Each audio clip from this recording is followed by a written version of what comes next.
Sa video natin ngayon mga maestro ay pag-usapan naman natin itong salary increase pa rin. Ano po itong ating second tranche ng salary increase ngayong fiscal year 2025.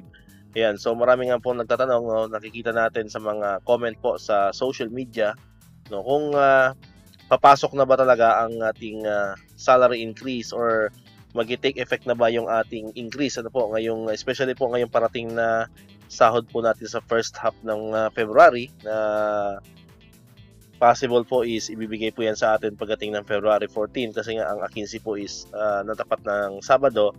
Ayan, although hindi naman tayo sure, no, pero most probably kung hindi man po lahat, karamihan tingin po natin is February 14 po papasok yung ating first half po ng salary po natin for the month of February. So ang tanong dyan, kung papasok na ba yung increase, ano po, na sa second tranche nga ng ating salary increase, and syempre yung differential, ano po, yung differential for the month naman of January.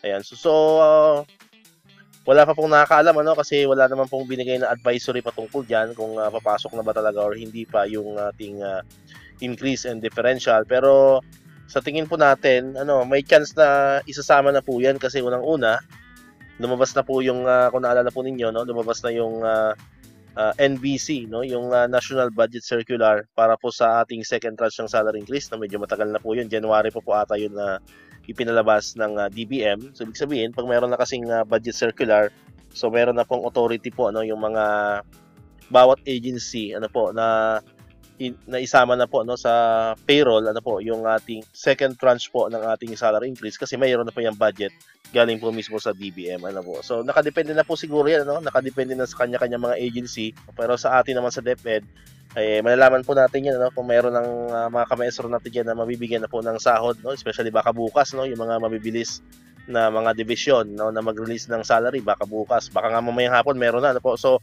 if ever man meron tayong mga kamaestro dyan na meron tayong mga kamaestro na mabibigyan na agad or ma-release na agad ng sahod for the first half of February, comment lang po kayo dyan kung pumasok na ba yung increase and differential, ano po, para ngayon pong buwan ng February, ano po mga kamaestro. So comment lang po kayo dyan, no, kung sino man yung mga kamaestro natin dyan na nanonood na meron na pong salary increase or meron ng sweldo para sa buwan ng February. Alright, so dito ko natatapusin itong ating video ngayon mga kamaestro. Kung di ka pa nakakapag-subscribe, click mo na ang subscribe button dyan para ikaw yung unang nakapanood ng mga videos na na-upload natin. Katulad ito, yung mga updates pa rin about sa salary increase and other benefits sa mga teachers and government employees. And syempre, click mo na rin ang notification bell button para ma-notify ka, always updated ka pag may mga bago tayong upload na videos. So muli, maraming salamat sa inyong panonood at pakikinig.